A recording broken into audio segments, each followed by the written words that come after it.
what would be a good idea in their own backyard. And the other thing would be the PPPs, which we spoke about. I know that I have been a person that always spoke about PPPs, but it's not about divestment. It's not about taking a business that's state-owned and putting it on the stock market. That may be one of the models. I don't think that's the model we should be pursuing in the region. And it's not only infrastructure. I honestly feel that if you have a state enterprise, why is it that a company like a group of people don't approach the state and say, I want to buy 51% of that state enterprise? Why is that not considered to be the obvious PPP, one of the obvious PPPs? So again, PPP to me is one of these strategies I would say going forward. And lastly, the question of innovation. I'm involved in innovation over the last 3 or 4 years. And to be quite frank, just to say what I think should be the private sector should be doing is to encourage more of a demand-driven approach focused on the real needs of business. We should be working with academia, we should be working within our own selves, with all the research operations and institutions we have to drive that. We need to shift the paradigm away from supply, the supply push framework that dominates the landscape, to one where the understanding of market, sectors, and products, the innovation policy agenda. Now I say, just to end, that in my opinion, necessity is the mother of invention, but is the father of innovation. And we in Trinidad are fighting as hard as we can to have a national innovation policy. It's not good enough. There should be a regional innovation policy. And if we want to do something from the private sector, we need to drive a regional innovation policy. So thank you very much. Thank you very much, Richard. Lots of action items. Action item 7. We should try to develop maybe a semi-privatization initiative, right? Where that is one of the most important areas of PPP development. Action 8, we should have a regional cluster development agenda. Richard, is it fine? Mm-hmm. And action number 9, we should develop and foster demand-driven innovation, which is the pull logic versus the push logic, correct? Mm-hmm. Having said that, and last but not least, Mr. Ian Chinapu. Ian is it's a very young CEO that is actually in charge of your money in terms of the pensions that most of us have. He is managing maybe one of the most local firms and one of the most global firms that you can even think about, because one of the things that he does is to bring the stability to the pockets of the Trinidad and Tobago population, while managing all the instability that exists in the foreign markets. From his perspective and his experience in other multinational banks, he really has a very interesting perspective of what's happening in the world.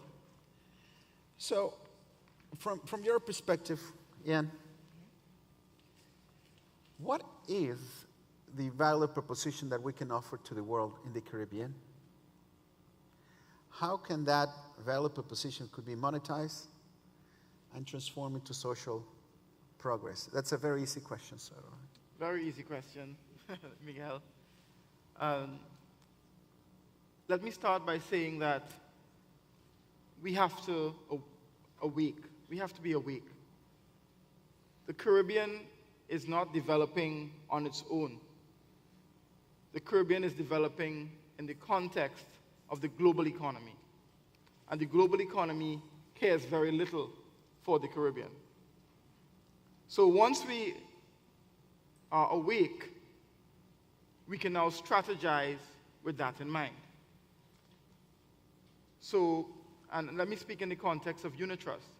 While we are primarily a local company, we have unit holders from 22 countries, and we invest in upwards of 65 countries. So we don't just look at the Caribbean economies, we look at the global economy. Because, as you all know, to manage money in a global economy, you must diversify and you must manage risk. And you heard David speak about not betting the bank, taking calculated risks.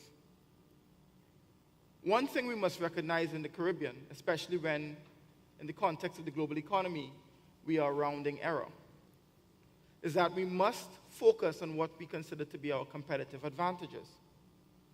And that's one of the things I think we've heard across the table this morning, is that we haven't converged, we've dispersed.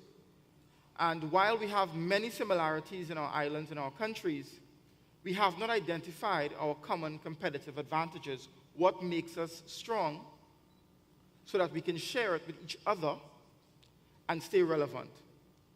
So, like the others, I won't get into talk that has happened for 20 years, policy diversification and infrastructure.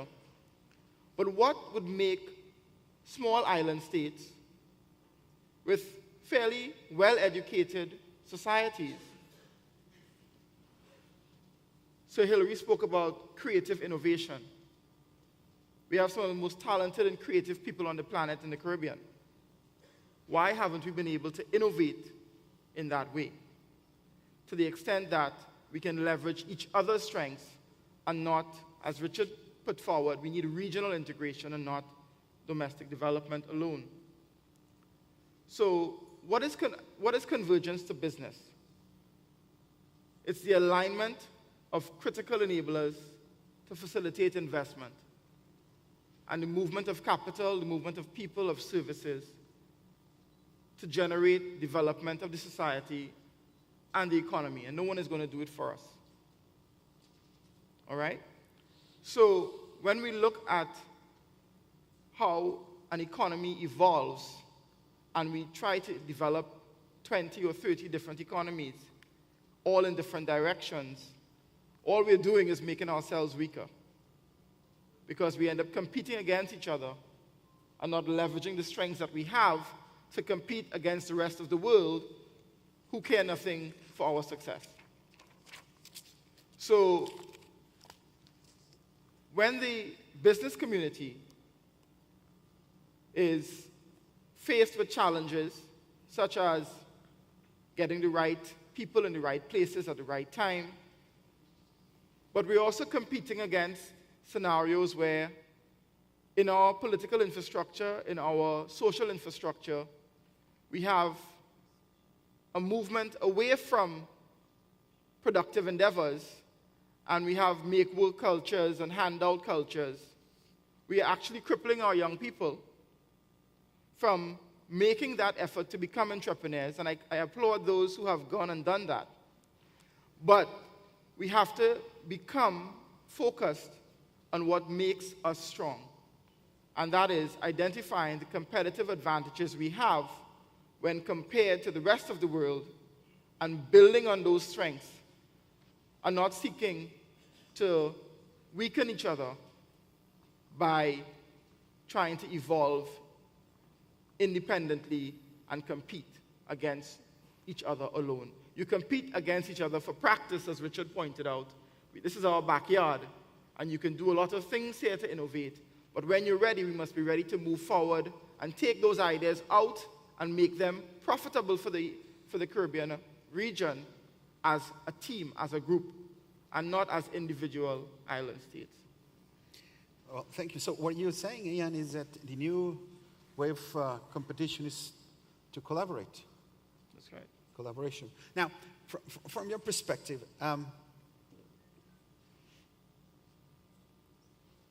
what is the main impediment for private companies to engage in collaboration with other private companies or other public companies? I understand that you're a very passionate promoter of PPPs. You have had great examples or great experiences, in some of your past lives. Yes. But what you think we need in the private sector and the public sector to enhance our collaborative capacities and therefore our convergence capacity? It's nothing very technical. It's just one word. Well, maybe two. Trust and confidence. and I see Richard shaking his head. I think we've discussed this a couple of times, Richard. If people don't trust each other and don't trust, even in the public-private partnership sector, that things like tendering processes, supplier agreements, banking relationships are all going to be done above board with the best interests of the project in mind, nobody's going to step to the table and own the process. Trust.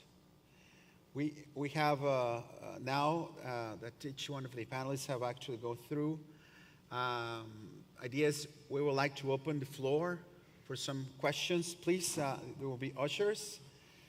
Please say your name, where you come from, and who are you directing the questions to. Whoever raises their hand the highest will actually get the mic first. There you go. We have.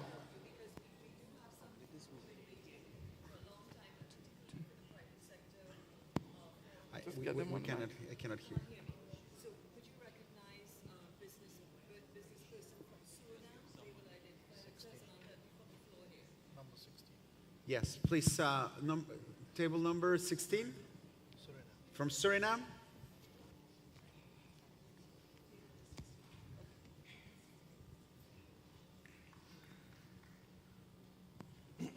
Welcome, sir. Yes, thank you so much. Thank you all for the excellent presentations, although I consider some of them very unpractical. Excuse my English, I speak Dutch, but there is no Dutch translation, or Surinamese even, but I will try my best. Talking about the private sector, what we have experienced is that the Caribbean region goes probably not further than sometimes Guyana. You might forget the positions of Suriname and Guyana on the mainland of South America, which brings opportunities to all the others in the CARICOM. I would like to make one remark. Recently, a couple of weeks ago, we had a conference with many people of the private sector in Barbados. And it's clear that the needs of talking about the future of the private sector in the Caribbean is a necessity. And I would like to underline and stress the proposal brought forward. And I'm looking forward to see this happen very soon. And I could invite you to Paramaribo, because that's a perfect place to have such a meeting. The other thing is, Mr. Beckless this morning mentioned something about the Caribbean being a safe place for all their citizens, but from the Suriname perspective, from the business community, the Caribbean is not a safe place. We are unable to enter your markets. It means that it seems that you are implementing policies from centuries ago to protect your markets. Unfortunately, we talk about the future, and I would like to say that getting rid of, and excuse this, we have to be disruptive, this new